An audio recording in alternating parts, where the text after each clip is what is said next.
Hello नमस्कार सगळ्यांना. मी Sneha life and mindset coach आणि एक न्यूली मदर या नात्याने तुम्हा सगळ्यांसोबत आज एक खूप नवीन टर्म मला शेअर करायची, जिचा की खूप मोठा वाटा असतो आपल्या मानसिक स्थिती चांगलं राहण्यासाठी.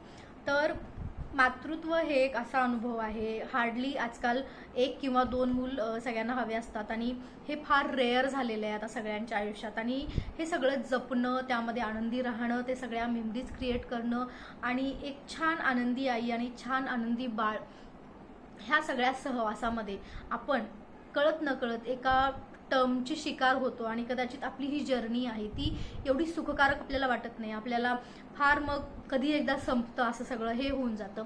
सो ही जर्नी शांतपणे छान अनुभवण्यासाठी, आनंदी राहून अनुभवण्यासाठी मी तुम्हाला आज काहीतरी शेअर करणार आहे. त्याबद्दलचं खूप अवेअर आजकाल होऊ लागलेत सगळेजण, पण मला वाटतं की अजूनही तेवढं अवेअरनेस या गोष्टीबद्दल नाही आहे. तर मी आजच्या टर्मबद्दल बोलणार आहे. त्या टर्मचं नाव आहे पोस्टपार्टम डिप्रेशन. येस, तर एखादी बाई जेव्हा बाळाला जन्म देते, ती ओली बाळंतीण असते, तेव्हा तिच्यामध्ये आमूलाग्र बदल झालेले असतात. येस, एक ती नवीन नवीन आई झालेली असते, तिचं आयुष्य 180 डिग्री चेंज झालेलं असतं, ती जे काही काम करत असते ते थांबलेलं असतं, तिची पूर्णपणे झोप होत नसते, तिच्या फिजिकली, इमोशनली, मेंटली सगळं काही बदललेलं असतं, हार्मोनल चेंजेस होतात, त्यामुळे तिचे मूड स्विंग्स होत असतात आणि बऱ्याचशा गोष्टी होत असतात. आणि हे सगळं पचवायला तिला थोडासा वेळ लागत असतो. येस, हा वेळ मी म्हणेल की 2 आठवडे आहे. ह्या 2 आठवड्यामध्ये हे जे काही चालू असतं सगळं प्रिपेअर व्हायला, सगळं माहोल सगळा कम्फर्टेबल करण्यासाठी त्या बाळासोबत, त्या सगळ्यासोबत, घरच्यांसोबत.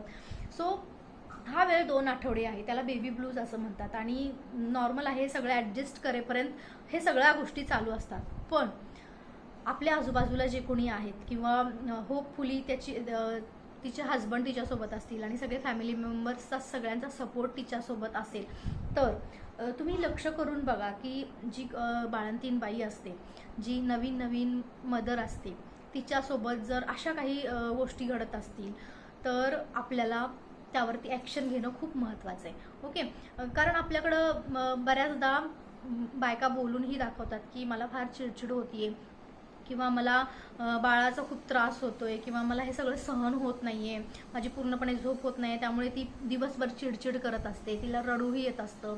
ओके, ती एकदम बधीरपणा आलेला असतो त्या स्त्रीमध्ये. ह्या सगळ्या गोष्टी होत असतात. पण जर का ह्या 2 आठवड्यापर्यंत थांबल्या नाहीत आणि हे सगळं असंच पुढं चालू राहिलं, तिची चिडचिड खूपच वाढली, तिचा बधीरपणा खूपच वाढला, तिला खूपच रडू यायला लागलं, तिला असं फील व्हायला लागलं की मी एक चांगली आई नाहीये, आणि ह्या सगळ्या गोष्टीमुळे ह्या मी तुम्हाला साध्या सरळ शब्दात गोष्टी सांगितल्या की तिचं आयुष्य एकतर पूर्णपणे बदललेलं असतं.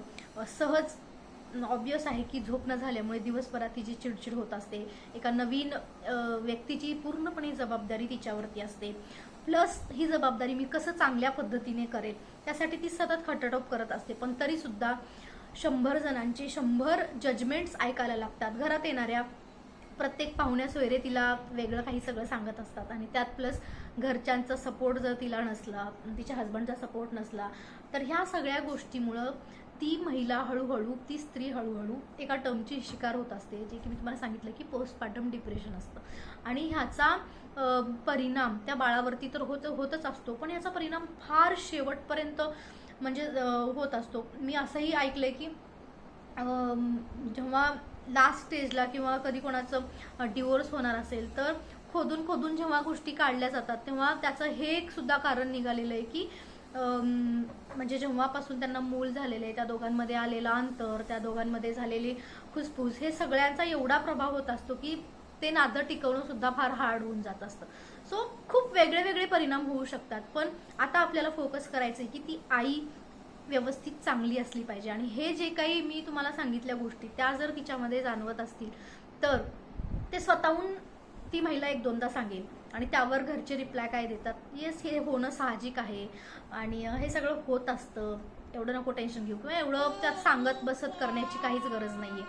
आणि ह्या टर्मला मग असंच उडवून लावलं जातं, आणि कदाचित ह्याचा परिणाम नंतर जाऊन ती महिला जास्त अग्रेसर होऊ शकते, किंवा तिला बाळाबद्दल खूपच वाईट वाटू शकतं.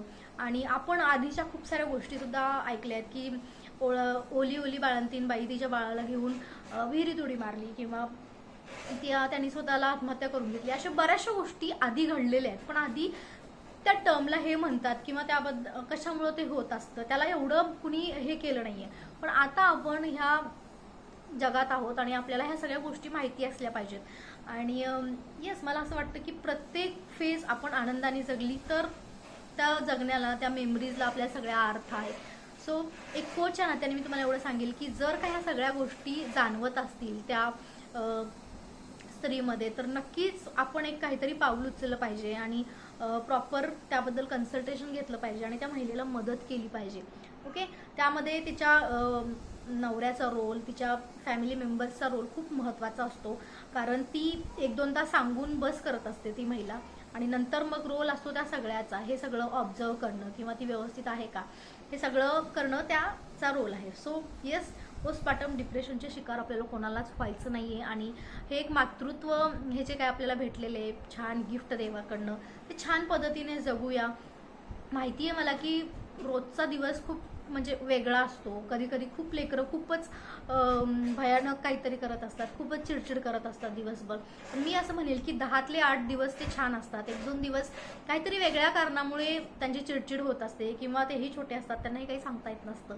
सो होत असतं, चालत असतं. आपल्याला गोष्टी ॲडजस्ट करून छान पद्धतीने त्याचा अनुभव घ्यायचा आहे. आणि नेहमी आपल्याला तक्रारच करत राहायची नाही आहे. कारण ज्या कोणी प्रेग्नेंट आहेत त्या खूप, त्यांच्याकडे ब्लेसिंग्स आहेत का, आणि ज्यांना बाळ झालेलं आहे त्या एक नवीन आई झालेली, एक नवीन जबाबदारी आपल्यावर असते. आपलं प्रमोशन झालेलं असतं आणि बऱ्याचशा गोष्टी असतात.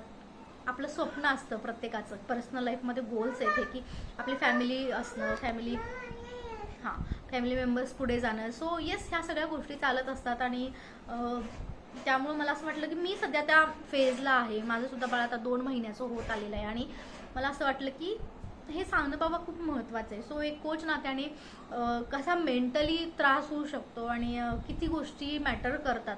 डिप्रेशन तर आपण त्याबद्दल वेगळं बोलतच आहोतच, पण स्पेशली ह्या फेजमध्ये ही टर्म आहे आणि त्या टर्मचं शिकार आपल्याला कोणालाच व्हायचं नाही आहे. येस पिल्लू, हां रडतोय पिल्लू.